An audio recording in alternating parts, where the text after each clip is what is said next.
Hi, I'm Dustin Abbott, and I'm here today to give you part one of my review of the Fujinon 56mm F1.2. And this is an XF lens for their Fuji X mount system, and I'm actually doing the review on a Fuji X-T3 body.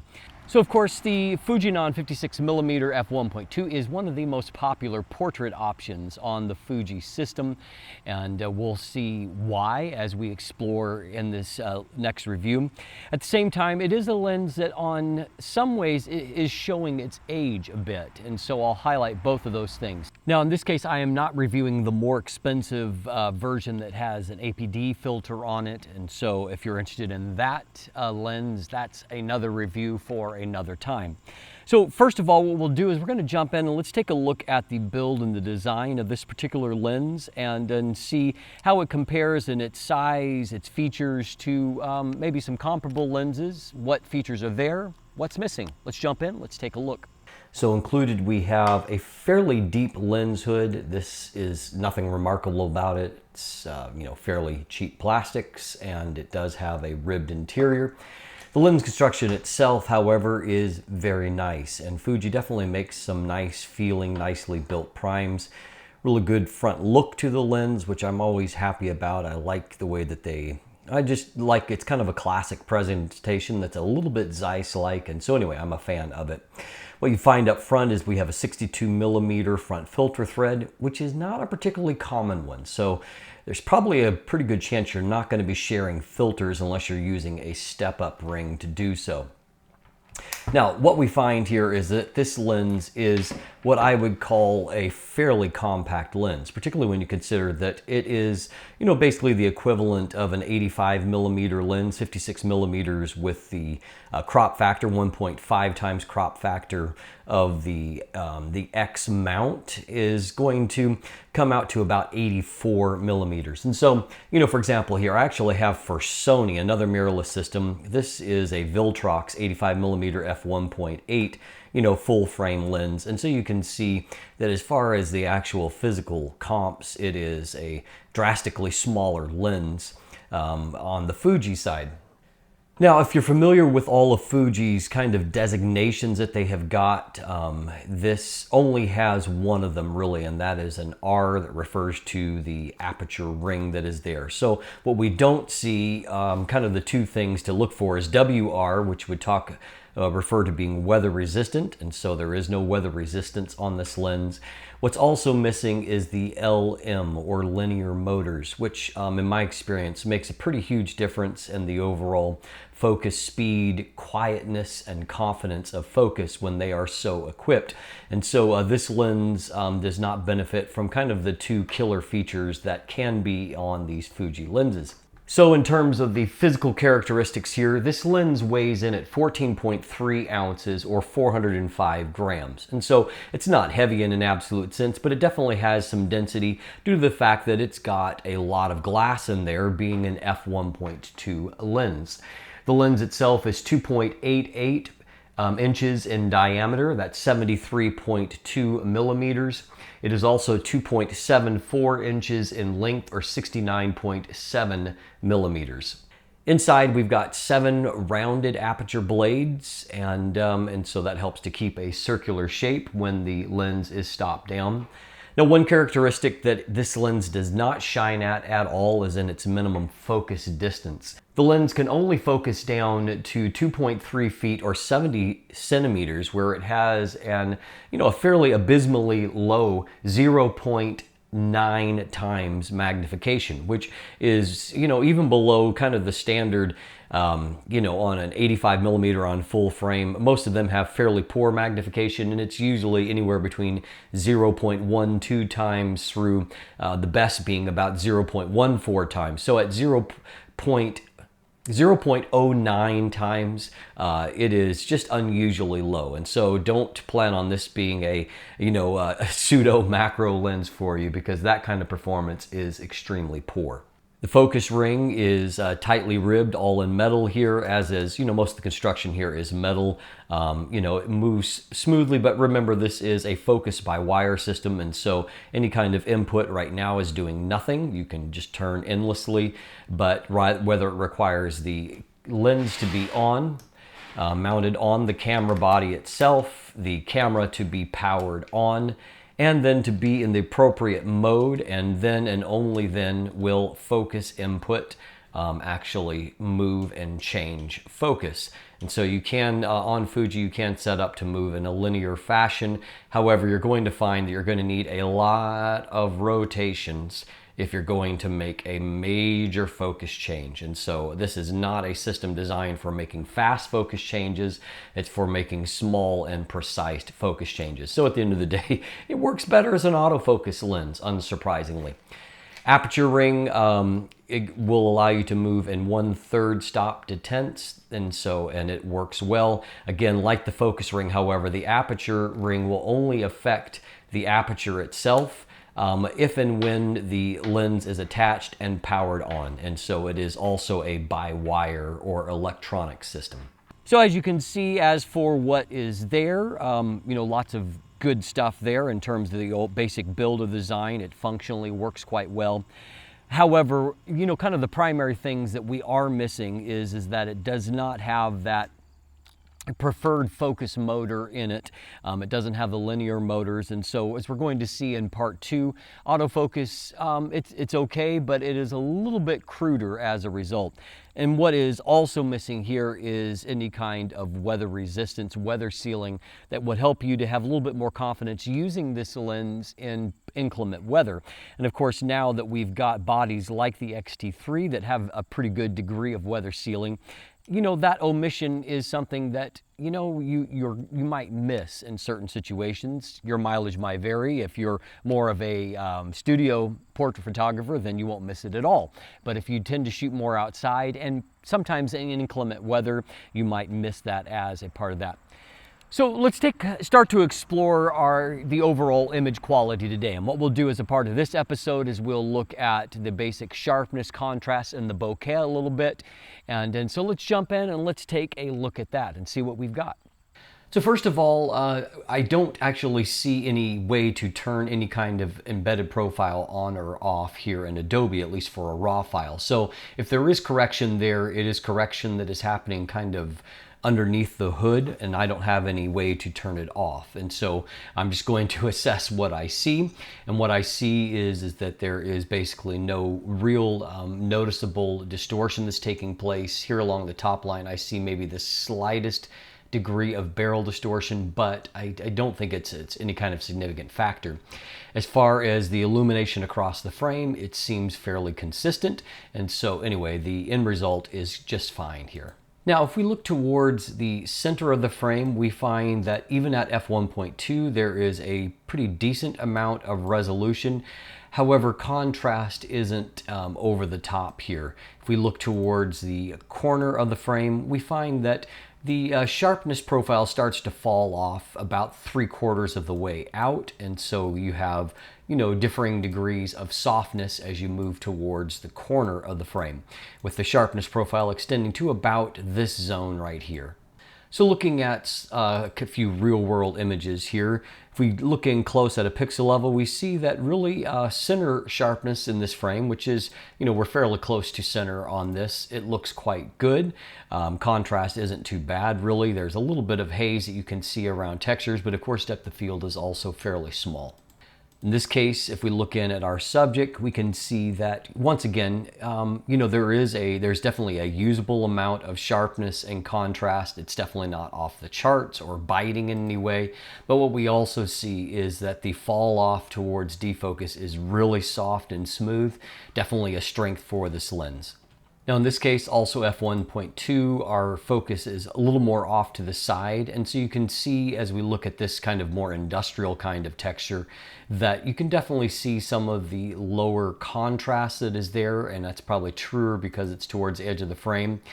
At the same time, I'm definitely going to say that that is a usable amount of sharpness and resolution there. And of course, the bokeh, the defocus here is really, really nice, very smooth. And so definite plus for the lens.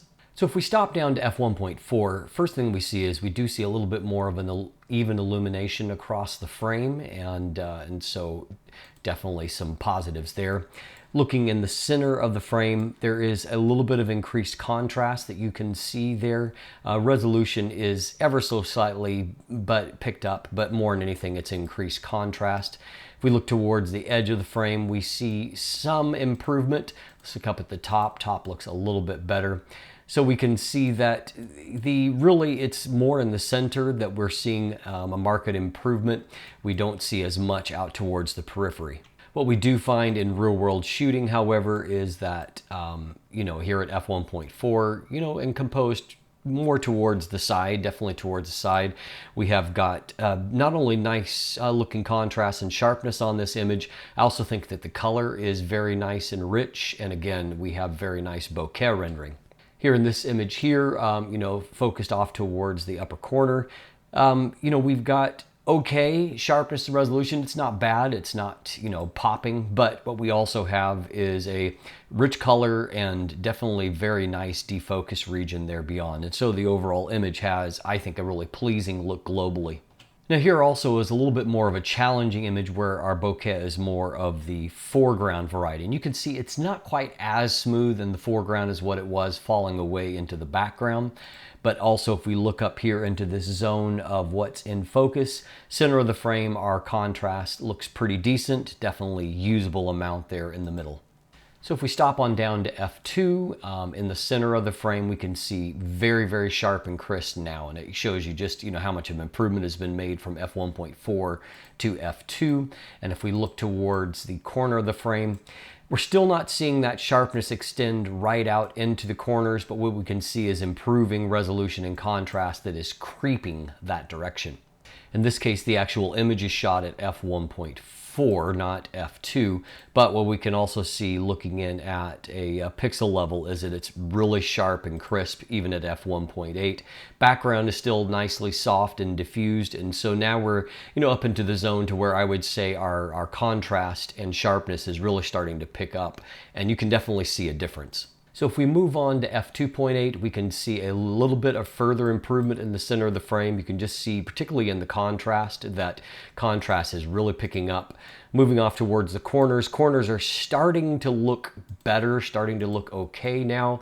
In this upper corner, it actually looks quite good. Let's look at the other side since we haven't really examined it. And what we also see is it looks quite crisp over in this corner. And and pretty good here on the bottom left. And so the bottom right corner is probably the worst corner of the bunch. Now, if we look at another real world scene here, what we can see is that, again, at only f2.8 in a landscape setting, your depth of field is only so deep. But in the zone of what should be in focus, this tree, obviously the leaves before are not. The tree is nice and crisp. And then, of course, looking on into the distance, it shouldn't be in focus, and it isn't. But what we see is really good color, contrast, and resolution in the area that is in focus. So stepping on down to f5.6, more traditional landscape aperture, now we've got really good sharpness right into the corners. Corners are looking really fantastic. Let's see if even at that right corner has come around. And now it looks pretty good as well. And you can see nice crisp resolution right there into the corner. If we look at a real world f5.6 image, what we're going to find is that it looks really fantastic. This is on the Fuji X-T3 body, and so great detail right across the frame. Very, very crisp textures everywhere. It looks really good. Resolution is good. Contrast is good. Color is good. It's a great looking image. Likewise, in this image, we see really good resolution and details right off at the edges of the frame. Lots of information across the frame at large. Color is handled well, as is contrast.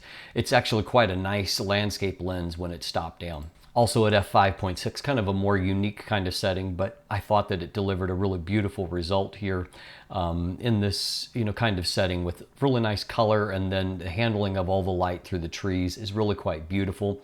I thought the end result of the image itself was beautiful. Now we'll also look at the end of the range at f16 to see how much diffraction is impacting the image. You can definitely see center of the frame if f5.6 represents somewhere close to peak sharpness. You can definitely see it softer in the center of the frame due to diffraction, and off the edges of the frame too. You can just see that while it's usable, the contrast no longer is as sharp. There is resolution there, but contrast has taken a hit. So the advantage of a lens like this with such a large maximum aperture compared to something with a smaller maximum aperture is that while the bokeh still looks good here at f2 on the right side here, and of course if we look in at our area of subject, I mean you can definitely see that the textures are crisper at f2 than what they are obviously at f1.2. But of course, there's enough detail there to get the job done. And what you have is a really, really nice, soft, creamy bokeh. And so that's really, I think, the reason why people would be tempted to buy a lens like this that is, more expensive than what a lot of other APS-C alternatives might be with a smaller maximum aperture. Here's another example here, this time starting at f1.4. So we'll start by looking at our subject. Our subject is only, so sharp. Depth of field, of course, is small, so it looks like our focus is here. So you see it maybe on the top, but on the right side. And so with f2.8, obviously more is in focus, so our subject looks better. But look at the difference in the background between the two images. And while this isn't bad at f2.8, it's so much more beautiful and creamy at the f1.4 aperture.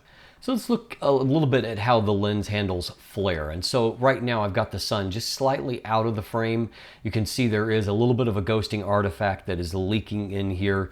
It definitely has some stray light bouncing around that gets these kind of refracting type things. If I were actually using this image, I'd probably cut out the bottom, which I don't find all that appealing, and it's more appealing in the background defocus area. In these bright areas of light, we can see that there is a little bit of fringing. Fringing doesn't actually seem to be too bad in most situations. We've got a little bit of green fringing as we go out of the plane of focus, but this is also a hugely demanding situation optically. Now, if we let the sun start to kind of encroach a little bit, we can definitely see that there is some veiling where the sun is entering into the frame. Not uncommon with a lens with a large maximum aperture like this. However, if we go up and we put a little bit more of the sun into the frame and we stop the lens down, this is at f11, we can definitely see that it gets, I would say, a lot more intrusive. And so you are going to need to be cautious about where you place the sun and, just make sure that you use it to your benefit.